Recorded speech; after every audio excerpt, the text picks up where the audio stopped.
समाश्रित संविदा, जिसे अंग्रेजी में कंटिंजेंट कॉन्ट्रैक्ट कहा जाता है, भारतीय संविदा अधिनियम 18 इंडियन कॉन्ट्रैक्ट एक्ट 1897 की एक महत्वपूर्ण अवधारणा है। यह उन संविदाओं में आता है जो किसी भविष्य की अनिश्चित घटना पर निर्भर होती हैं। इस उत्तर में हम समाश्रित संविदा की परिभाषा, इसके लागू करने के नियम और संयोगिक कंटिंजेंसी बेस्ड संविदा के शून्य होने की स्थितियों का विस्तृत विवरण देंगे। समाश्रित संविदा की परिभाषा, definition of contingent contract in Hindi. भारतीय संविदा अधिनियम की धारा 31 के अनुसार जब एक संविदा का संपादन किसी ऐसी अनिश्चित घटना पर निर्भर करता है जो भविष्य में घट सकती है या नहीं, तो ऐसी संविदा को समाश्रित संविदा कहा जाता है। सरल शब्दों में, जब दो पक्षों के बीच की गई कोई संविदा कॉन्ट्रैक्ट किसी ऐसी घटना पर निर्भर करती है जिसका भविष्य में घटित होना निश्चित नहीं है, तो उसे समाश्रित संविदा कहा जाता है। उदाहरणों से समाश्रित संविदा को समझना। उदाहरण 1, राम श्याम से कहता है, अगर तुम्हारा घर बाढ़ में बह गया तो मैं तुम्हें 50,000 रुपये दूंगा। यह समाश्रित संविदा है क्योंकि यह एक अनिश्चित घटना, बाढ़ में घर बहना, पर निर्भर है। उदाहरण 2, अमित एक बीमा कंपनी से कहता है, अगर मेरी कार चोरी हो गई तो आप मुझे बीमा राशि देंगे। यह भी समाश्रित संविदा है जो चोरी की अनिश्चित घटना पर आधारित है।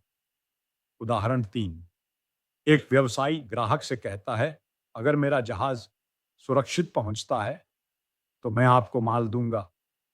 जहाज के सुरक्षित पहुंचने पर आधारित यह संविदा भी समाश्रित संविदा कहलाएगी। समाश्रित संविदा के आवश्यक तत्व, essential elements of contingent contract. एक वैध संविदा होनी चाहिए। संविदा दोनों पक्षों की सहमति, कानूनी उद्देश्य और पात्रता के साथ होनी चाहिए। अनिश्चित भविष्य की घटना होनी चाहिए। घटना घटेगी या नहीं, इसका कोई निश्चित अनुमान नहीं हो सकता। घटना संविदा का मूल आधार होनी चाहिए। यदि वह घटना नहीं घटती तो संविदा निष्प्रभावी हो जाती है। घटना संविदा करने वाले पक्षों के नियंत्रण में नहीं होनी चाहिए। कोई भी पक्ष उस घटना को प्रभावित न कर सके, तभी वह समाश्रित संविदा मानी जाएगी। समाश्रित संविदा को लागू करने के नियम, rules regarding enforcement of contingent contracts. भारतीय संविदा अधिनियम की धारा 22 से 36 तक समाश्रित संविदा के लागू करने के नियमों का वर्णन करती है।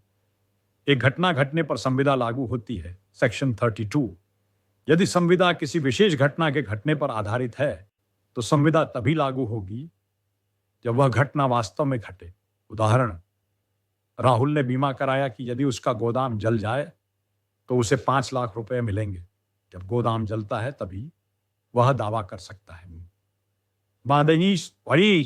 अमानिया, घटना नहीं घटने पर संविदा समाप्त होती है। आनंदी सेक्शन 33, यदि संविदा किसी घटना के नहीं घटने पर आधारित है तो संविदा तभी लागू होगी जब यह निश्चित हो जाए कि वह घटना नहीं घटेगी।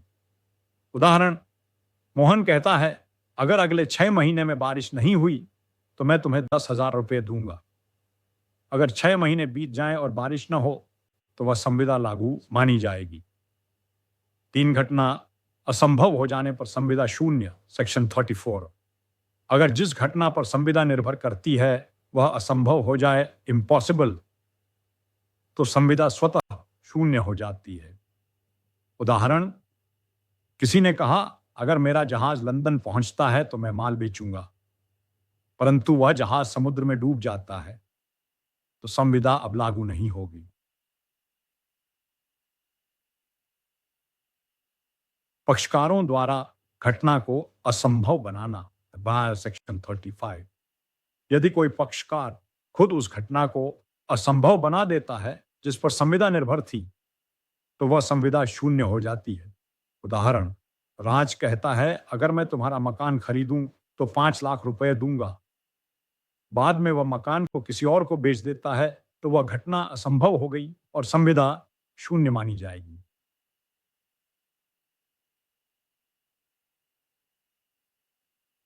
पांच, समयावधि पर आधारित घटनाएं। सेक्शन 36, अगर कोई संविदा किसी निश्चित समय सीमा में घटना के घटने पर आधारित है और समय सीमा समाप्त हो जाती है तो संविदा समाप्त हो जाती है। उदाहरण, अगर 1 साल में केस जीत गया तो 50,000 रुपए दूंगा। यदि 1 साल तक केस न जीता जाए तो संविदा लागू नहीं मानी जाएगी। संयोगिक संविदा कब शून्य हो जाती है?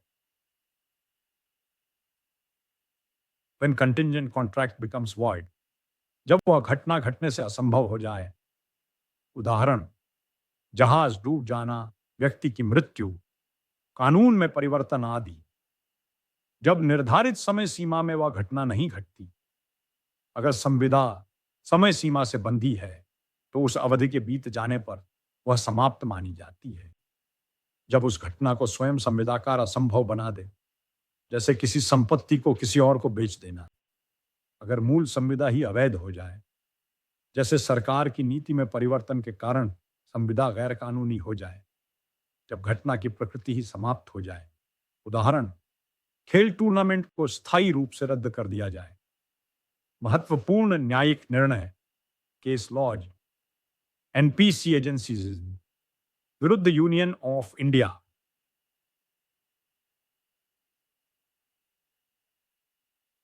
आना इसे बेटा। सुप्रीम कोर्ट ने माना कि समाश्रित संविदाएं तभी लागू होती हैं जब घटना वास्तव में घटती है। सत्यव्रत घोष विरुद्ध मुगनीरम बंगुर कंपनी 1954। इसमें कोर्ट ने बताया कि जब घटना असंभव हो जाए तो संविदा स्वतः शून्य हो जाती है। निष्कर्ष, असो कंक्लूजन, समाश्रित संविदाएं आधुनिक व्यवसाय, बीमा, कृषि, खेल और निर्माण क्षेत्र में अत्यंत सामान्य हैं, लेकिन इनकी कानूनी वैधता पूरी तरह उस घटना की प्रकृति और निष्पक्षता पर निर्भर करती है।